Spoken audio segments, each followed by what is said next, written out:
Salut les gars, c'est Mani et aujourd'hui l'avis de RCGA 68 à propos de la X01.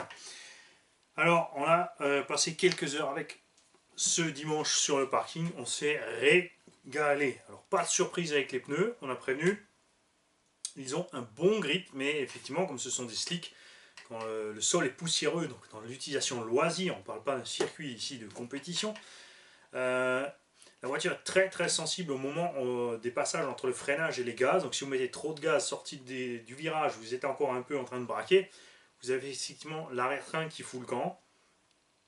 Donc je dirais donc conduite typique d'un supercar en propulsion, tout simplement. La carreau, ben bon, c'est pas un tout-terrain, donc elle n'a pas servi à grand chose. L'aérodynamique est clairement bien travaillée dessus. Sur les passages de vitesse à fond, le fond plat fait un travail de dingue. La voiture est vraiment hyper stable. Vous le verrez sur la vidéo, vous l'avez vu. Euh, Au moment où j'arrive à fond, je mets les deux mains devant la caméra, je reste enfoncé, le véhicule ne bouge pas, il fait un tout droit malgré les petites aspérités du sol. Elle reste rivetée au sol. Contrairement à la R8 ou à la Mini qui elles vont un petit peu sautiller sur ce passage-là. Donc vraiment très très stable à haute vitesse. C'est malheureusement que du Lexan Traxxas, c'est pas une forme homologuée ni quoi que ce soit. Donc le prix de cette carrosserie neuve est délirant, je dirais, et pas justifié du tout.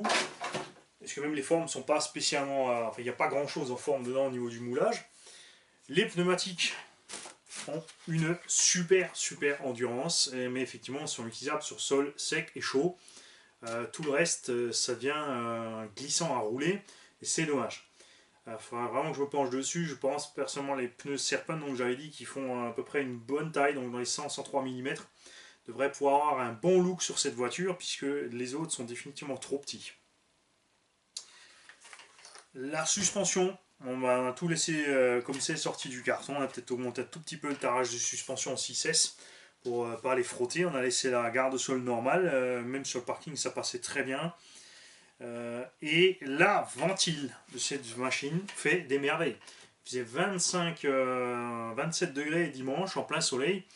On n'a pas roulé fort, hein, bien sûr, il y a des moments où on a relâché un peu les gaz, on a remis, on roulait en pote, cool.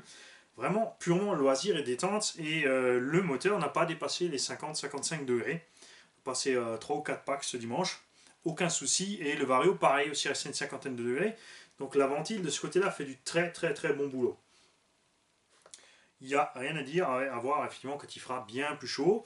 Mais on a toujours ici donc le pignon d'origine qui est en 14, une petite VMAX en 6S qui doit être aux alentours des... Ah, c'est dur à dire, à la une, on va dire dans les 70-80 km/h, largement assez pour s'amuser sur un circuit. Si on fait du circuit, il manque effectivement les barres stables qui elles sont disponibles en option. Euh, le fond plat, donc la grosse baignoire du châssis qui tient la carrosserie de côté, est très utile aussi quand on roule à plusieurs, puisqu'on ne va pas impacter la carrosserie à chaque fois. Ici, on tape devant sur le béquet avant, sur l'extracteur ou sur les côtés, donc vraiment pas de souci à ce niveau-là. Le jeu au niveau des roulements et des roues n'a pas augmenté. Et souvenez-vous, je vous avais dit au moment du unboxing qu'on avait du jeu ici parce qu'il manque les deux vis. En fait, elles sont prévues chez Traxxas.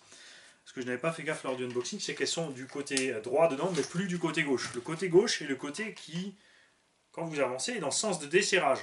Donc ces deux petites vis sont allées se balader, puisque même celle du côté droit tenait pas vraiment fort. Donc j'en ai utilisé une de l'arrière pour mettre ici à l'avant, et ça a donc effectivement beaucoup réduit le jeu. On a toujours du jeu des roulements dans les fusées, mais vous allez voir sur la vidéo, elle est parfaitement stable, elle ne zigzague pas, il n'y a pas de problème. Par contre, toujours avec un peu de TSM. Alors moi je l'ai roulé avec 20-25% de TSM pour que ça soit bien agréable à rouler. Sans TSM, c'est vrai que sortie de virage, c'est chaud à conduire. Il faut vraiment être doux avec ses pneus toujours, hein. Cévan lui est monté à 50%, par contre pas à 50%, j'aime pas du tout, les réactions du véhicule sont floues, on fait des grands virages, mais c'était vraiment très plaisant à conduire, elle a encaissé ça sans problème. Je vais donc moi me diriger vers des roulements Kanzen forcément pour les fusées. On les montrera dedans à la Loctite spéciale armanchement pour éviter le jeu du roulement dans la fusée alu s'il joue dedans, et on va aussi effectivement recommander donc les vis qui manquent pour fixer les hexagones 17 au petit cardan de 7 mm.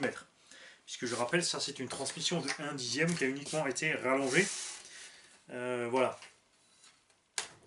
J'aimerais bien que Traxxas fasse une X01 version 2, tout simplement avec une transmission de Erevo 2, avec des cardans de Erevo 2, et qu'on ait la paix au niveau des roulements, qu'on ait des gros roulements, qu'il fasse aussi une option diff centrale éventuellement.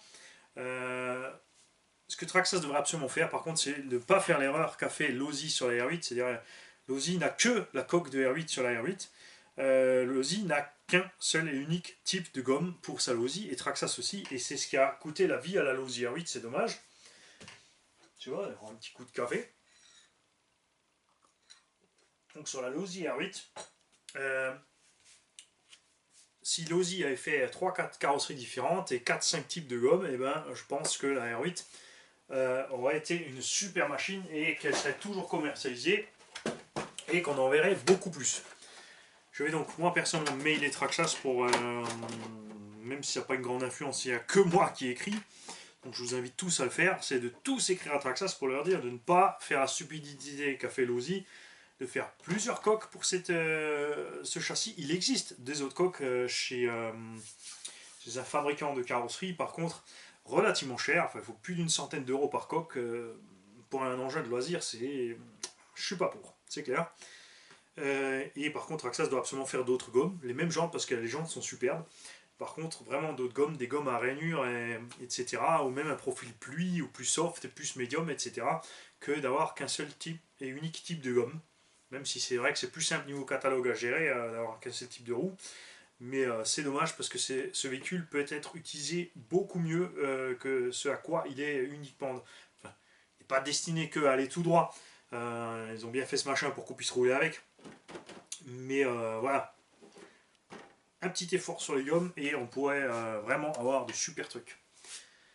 Je vous dis tout à l'heure, on fera aussi le point sur la FG et sur la R8. Maintenant, enfin la R8 qui est vraiment elle, ça fait plus qu'un an qu'elle est chez moi, donc là on en a vu à toutes les sauces. On a fait différents essais et donc pour faire un dernier petit point là-dessus. Et la FG aussi maintenant qui a passé déjà une vingtaine de packs.